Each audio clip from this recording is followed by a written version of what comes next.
सुप्रभात बच्चों। प्यारे बच्चों, पिछली कक्षाओं में हमने विकारी और अविकारी शब्दों के बारे में जानकारी हासिल की। आज हम संज्ञा की विकार के बारे में पढ़ेंगे। ध्यान से देखें, संज्ञा के विकार।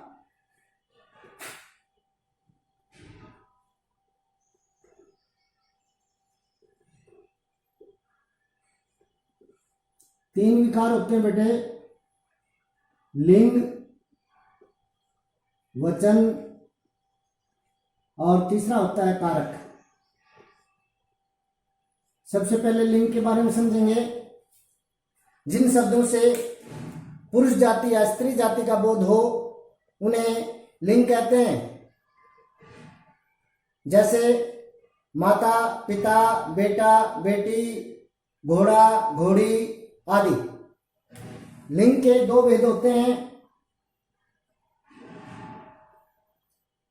पुल्लिंग और स्त्रीलिंग।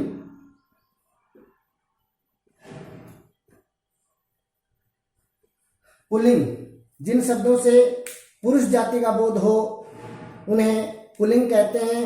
जैसे उदाहरण देखेंगे, बैल,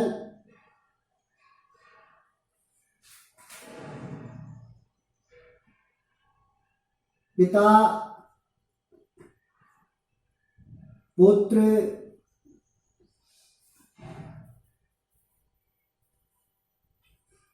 लड़का आदि। स्त्रीलिंग, जिन शब्दों से स्त्री जाति का बोध हो उन्हें स्त्रीलिंग कहते हैं। जैसे बैल का क्या स्त्रीलिंग होगा? गाय, पिता का माता, पुत्र का पुत्री, लड़का का लड़की।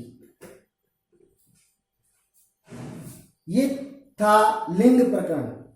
उसके बाद वचन का देखें। वचन, जिन शब्दों से संख्या का बोध हो, जिन शब्दों से संख्या का बोध हो, या ऐसे भी कह सकते हैं जिन शब्दों से किसी व्यक्ति या वस्तु की संख्या का बोध हो उन्हें क्या कहते हैं? वचन कहते हैं। वचन के भी दो भेद होते हैं। देखें कौन कौन से। वचन,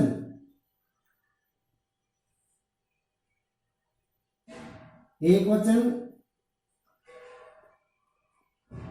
बहुवचन।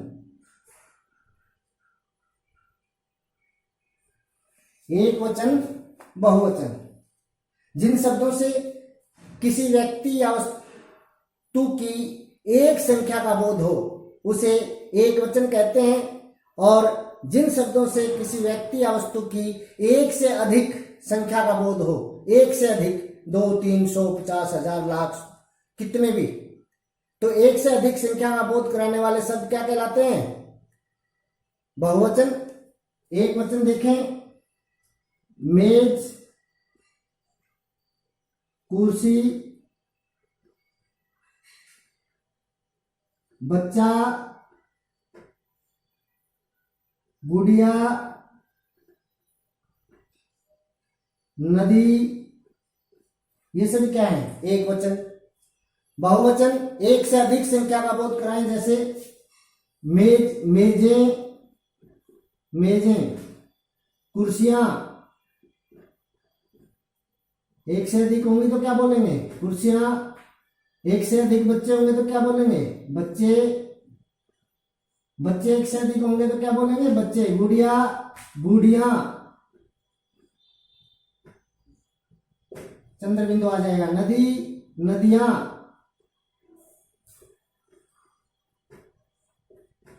नदियां। तो ये था वचन प्रकरण। आपको समझ में आ गया होगा। अब आगे है कारक। कारक प्रकरण, पहले इसको रब कर देते हैं एक बार। कारक की परिभाषा देखें। क्रिया के साथ सीधा संबंध रखने वाले शब्द कारक कहलाते हैं। क्रिया के साथ सीधा संबंध रखने वाले शब्द कारक कहलाते हैं। कारक के 8 भेद होते हैं, देखेंगे 3 4 5 6 7 8 भेद। कर्ता, कर्म,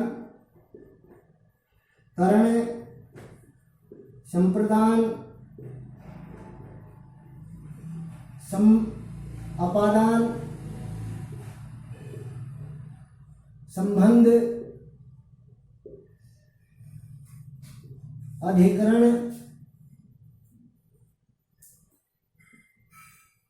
और 8वां होता है संबोधन।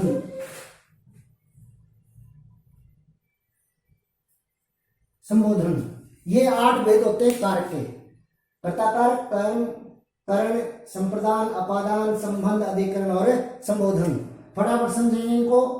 कर्ता कारक, काम करने वाले को कर्ता कारक कहते हैं। काम करने वाले को कर्ता कारक कहते हैं। जैसे मोहन ने सुलेख लिखा, तो सुलेख लिखने का काम किसने किया? मोहन ने। मोहन क्या है? कर्ता। अध्यापक पढ़ा रहे हैं, पढ़ाने का काम कौन कर रहे हैं? अध्यापक। तो अध्यापक क्या है? कर्ता। काम करने वाले को कर्ता कारक कहते हैं। कर्म कारक, क्रिया के व्यापार का फल, क्रिया के यानी जो काम किया जा रहा है उसका फल जिस पर पड़े, क्रिया के व्यापार का फल जिस पर पड़े उसे कर्म कारक कहते हैं। या कर्ता के अभिष्ट को कर्म कारक कहते हैं। कर्ता को जो करना अच्छा लगता है उसे क्या कहते हैं? कर्म कारक। जैसे मां ने खाना बनाया, मां ने खाना बनाया। अब मां ने बनाया खाना, काम किसने किया? मां ने खाना बनाने का तो कर्ता हो गया। अब बनाया क्या? खाना। तो मां को क्या बनाना अच्छा लगा? खाना। तो खाना क्या है? कर्म। समझे? बच्चे ने पाठ पढ़ा, बच्चे ने पढ़ा, पढ़ने का काम किसने किया? बच्चे ने, कर्ता कारक है। लेकिन पढ़ा क्या? पाठ। बच्चे को पढ़ना क्या अच्छा लगा? पाठ। इसलिए क्या का उत्तर जहां मिलता है, किसको का उत्तर मिलता है, वहां पर कर्म कारक होता है। तो यहां पर पाठ क्या है? कर्म है। कर्म कारक, कर्ता के अभीष्ट को कर्म कारक कहते हैं। या क्रिया के व्यापार का फल जिस पर पड़ता है उसे कर्म कारक कहते हैं। कर्म कारक, कर्ता के साधन को, कर्ता के साधन को कर्म कारक कहते हैं। या तो ऐसे परिभाषा दोगे या ऐसे भी दे सकते हो, कर्ता काम करने के लिए, कर्ता काम करने के लिए जिस साधन का प्रयोग करता है उसे कर्म कारक कहते हैं। जैसे मैं मोटरसाइकिल से स्कूल गया, तो मैंने स्कूल जाने के लिए किस साधन का प्रयोग किया? मोटरसाइकिल का। तो मोटरसाइकिल से साधन है यहां, इसलिए यहां मोटरसाइकिल से में कौन सा कारक है? कर्म कारक। और मैं क्या है? कर्ता। तो कर्ता ने किसका प्रयोग किया? साधन का, मोटरसाइकिल का। तो उसमें कर्म कारक है। बच्चों ने कलम से सुलेख लिखा, बच्चों ने कलम से सुलेख लिखा। तो बच्चे कर्ता है, उन्हें क्रिया, लिखने की क्रिया किससे की? कौन सा साधन प्रयोग किया? कलम से। तो कलम से में कौन सा कारक है? कर्म कारक। आगे देखेंगे संप्रदान कारक, कर्ता जिसके लिए काम करता है, कर्ता जिसके लिए काम करता है उसे संप्रदान कारक कहते हैं। कर्ता जिसके लिए काम करता है उसे संप्रदान कारक कहते हैं। जैसे मां बेटी के लिए बाजार से सूट लाई, मां बेटी के, सीधा बोल दो, मां बेटी के लिए सूट लाई। तो मां ने सूट लाने का काम किसके लिए किया? बेटी के लिए। तो बेटी के लिए में कौन सा कारक है? संप्रदान कारक। एक देने अर्थ में, किसी को कुछ दान रूप में अगर दिया जाता है, दान के रूप में, जैसे राजा ने भिखारी को भोजन दिया तो दान के रूप में दिया भोजन। राजा ने ब्राह्मण को वस्त्र दिए तो दान के रूप में दिए। इसलिए को और के लिए दोनों इसके विभक्ति चिन्ह होते हैं किसके? संप्रदान कारक के। समझे? और अगर यह आ जाए राजा ने धोबी को वस्त्र दिए, वहां पर संप्रदान कारक नहीं होगा वो, क्योंकि धोबी को दान नहीं दिया जाता, धोबी को तो दुल्हाने के लिए दिए थे, समझे। तो वहां कर्म कारक आएगा। संप्रदान कारक आएगा जहां पर दान रूप में कोई चीज दी जाती है, भिखारी को दिया, ब्राह्मण को दिया, तो वहां पर संप्रदान है। लेकिन धोबी को अगर देता है, कुछ धोने के लिए दिए जाएंगे, वापस आ जाएंगे वो, इसलिए वहां पर कर्म कारक होगा। क्लियर। इनके विभक्ति चिन्ह और देख लो एक बार। कर्ता ने होता है, कर्म को होता है, कर्म से या के द्वारा, संप्रदान को या के लिए, के लिए। क्लियर। आगे देखेंगे अपादान, जहां पर एक व्यक्ति या वस्तु का दूसरे व्यक्ति या वस्तु से अलग होना पाया जाए, या क्रिया के जिस रूप से एक वस्तु या व्यक्ति का दूसरे वस्तु या व्यक्ति से अलग होने का बोध हो, उसे क्या कहेंगे? अपादान कारक। अपादान किसमें आता है? अलग होने में। तो इसका विभक्ति चिन्ह क्या होता है? से यहां भी आया, ध्यान रखना, करण में, लेकिन यहां सालन के लिए है, और यहां से आएगा अलग होने अर्थ में, अलग अर्थ में।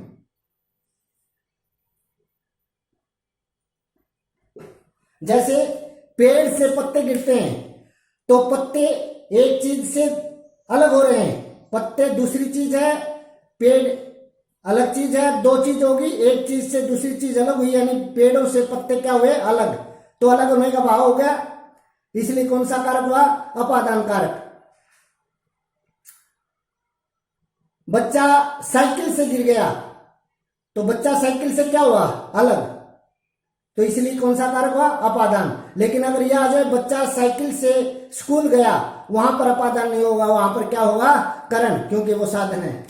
आगे देखेंगे संबंध कारक, क्रिया के जिस रूप से किसी व्यक्ति वस्तु का दूसरे व्यक्ति वस्तु से संबंध जाना जाए, क्रिया के जिस रूप से किसी व्यक्ति या वस्तु का दूसरे व्यक्ति या वस्तु से संबंध जाना जाए, या ऐसे सीधा भी बोल सकते हो, जिन शब्दों से संबंध का ज्ञान हो उसे संबंध कारक कहते हैं।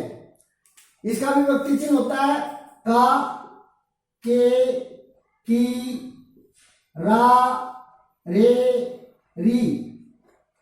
ठीक है। जैसे सोहन का भाई मोहन स्कूल आया, तो सोहन का भाई मोहन, संबंध दिखा दिया सोहन और मोहन का। किसने? कहां से पता चला कि सोहन का भाई है मोहन? कहां से पता चल गया? यह मेरी पुस्तक है, तो इस पुस्तक का मेरे साथ संबंध किसने बताया? मेरी ने, तो री आ गया। तो रा री जहां पर आ जाए वहां पर, या काके की जहां पर आ जाए वहां पर संबंध कारक होता है। अधिकरण कारक, कर्ता के आधार को अधिकरण कारक कहते हैं, कर्ता के आधार को अधिकरण कारक कहते हैं। जैसे अध्यापक कुर्सी पर बैठा है, अध्यापक कुर्सी पर बैठा है, बैठा कौन है? अध्यापक। अध्यापक क्या हुआ? कर्ता, और बैठा किस पर है? कुर्सी पर। कुर्सी क्या हुआ? उसका आधार, बैठने का, तो इसलिए कुर्सी पर में कौन सा कारक है? अधिकरण कारक। पक्षी पेड़ों पर बैठे हैं, तो पक्षियों के बैठने का आधार क्या है? पेड़, तो पेड़ों पर में कौन सा कारक है? अधिकरण कारक। कर्ता का आधार अधिकरण कारक कहलाता है। मैं और पर, इसके विभक्ति चिन्ह होते हैं, मैं, पर या ऊपर। लास्ट है संबोधन कारक, जिन शब्दों से या क्रिया के जिस रूप से किसी को बुलाया या पुकारा जाए, क्रिया के जिस रूप से किसी को बुलाया या पुकारा जाए उसे संबोधन कारक कहते हैं। जैसे विभक्ति चिन्ह हे, अरे, रे आदि। हे राम मेरी रक्षा करो, पुकारा राम को, कष्ट में था आदमी, तो उसने कहा, उसके मुंह से निकला हे राम मेरी रक्षा करो, तो हे राम में संबोधन कारक है। अरे मोहन इधर आओ, तो उसको बुलाया गया है, पुकारा जाए या बुलाया जाए, वहां पर क्या होता है, संबोधन कारक होता है। हे, अरे, रे इसके विभक्ति चिन्ह है, पहचान है इसकी। तो ये थे कारक। संज्ञा के तीनों विकार कंप्लीट हो गए हैं, लिंग, वचन और कारक आपको अच्छे से समझ में आ गए होंगे। धन्यवाद।